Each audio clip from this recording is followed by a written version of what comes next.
Hey, Philodendron Genghuan here. Gonna talk about some utilitarianism. John Stuart Mill, interesting fellow. In his utilitarian theory of ethics, he argues based on two major premises. The first is that happiness is the only intrinsic and ultimate good, and the second is that the good provided to the most people, or the prevention of evil or pain to the most people, is the objective of ethics. It is based on a consequentialist philosophy, which would argue that an act's moral acceptability is based on the consequences of that act alone, and not in the motivation of the act. You have to forgive me, I'm actually reading this. I wrote it myself. I can prove it. So, yeah, I just didn't want to memorize it. Don't have time for it. But anyway, essentially, Mill's utilitarian ethic is that an act is acceptable so long as it is the greatest good for the greatest number of people, which is created.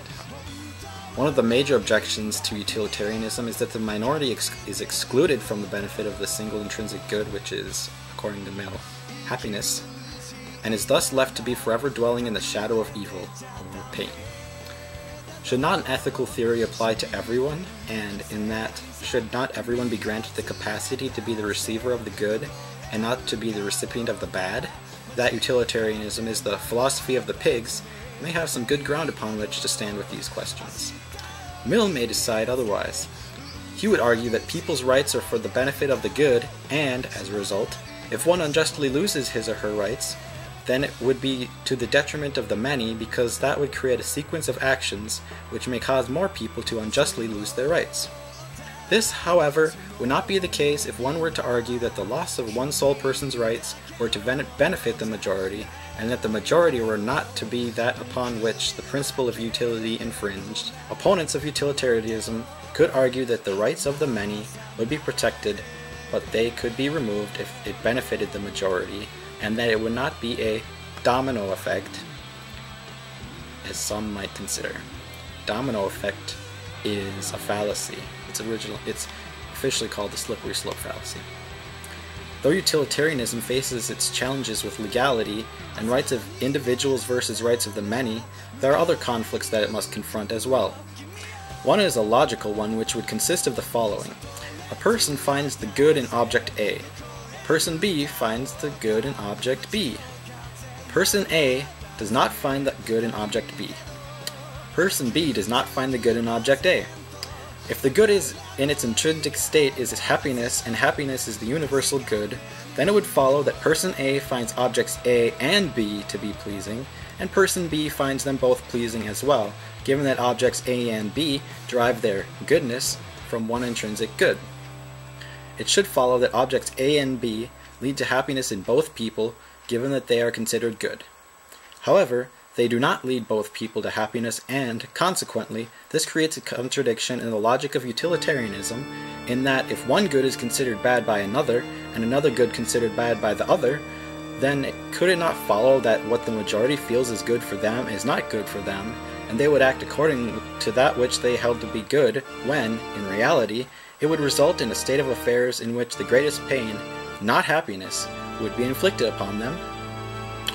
Would it not follow that, given that one interprets that which causes happiness in a different manner than another, utilitarianism could ultimately be broken down into a type of relativism?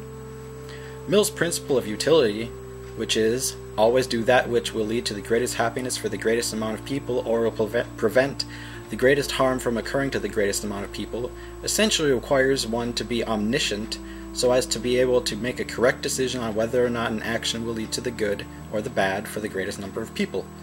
If one cannot know the consequences of an act will be for certain, of what they will be for certain, then how can one argue that his or her act will bring about the greatest good or the least evil?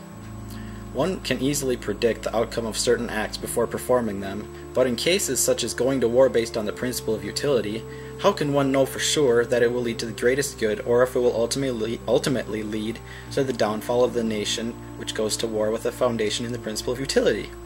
Omniscience is one necessity for one to be capable of practicing utilitarianism with any type of real efficacy. With that problem, we must continue to wonder what role awareness plays in utilitarianism. If we hold that in one's awareness of an evil taking place, that person should take up the role of interlocutor of whether or not it is deemed acceptable to either prevent that evil from taking place or allow it to pass. In this, it is the role of the person who is aware of the evil taking place to prevent this evil from taking place if it is within this person's power to do so. But we also must consider that there are evils of which people are unaware that are taking place. Does this excuse them from preventing those evils? Is ignorance really a suitable answer as to why one does not answer the call of utility? For example, a man is walking down the street and there is a family arguing within a house down the street from him in the direction in which he is walking. The male head of the household uses a gun to threaten the female head of the household, yet the man on the street does not hear or see any of this occurring. Given that he is within close proximity and could reasonably have prevented this domestic abuse, should he be held accountable for it? Let us propose that the male head fires off a warning shot to scare the female head into doing what he says, whatever that may be, and the man on the street hears the shot. Does this make him more accountable than the prior example within which he is ignorant of the domestic dispute? Mill would probably say yes, but if it is the consequence in itself that is in question here, then it would not be reasonable to assume that in both examples the man is equally responsible, given that he may prevent the evil from occurring in both. It is the outcome itself that should be taken into consideration. Perhaps even his awareness of the event and attempt to prevent the evil would create more evil. Let us assume he enters the house and is shot by the male head and later dies. His awareness of the event and attempt to prevent evil created more evil. Again, considering that his intentions have nothing to do with the utilitarian ethical theory, the result is that he is dead and the woman is still threatened by the male head, though one could argue that his death would be not in vain, given that the male head would be arrested and the female head would not be threatened by him, though that is hardly a good trade, as I wrote. So I have established that since none are omniscient, as far as we know, and if there were an omniscient being, why wouldn't it make itself aware to us? Anyway, that's another debate. And it requires quasi-omniscience to be able to determine if an act will result in good or bad consequences. It really is difficult to argue that utilitarianism in practice is as good of an ethical theory as it appears to be. With apparent contradictions, impossibilities of action, results that are counterproductive to the benefit of the good, in the thought that they would be pro-productive and to the benefit of the good of the others, it seems that there are some flaws in utilitarianism that John Stuart Mill should have considered, though there are some proposed within this video, and I have attempted to provide my best estimate as to how he would have responded to these propositions. Philodendron Genghuan, signing out.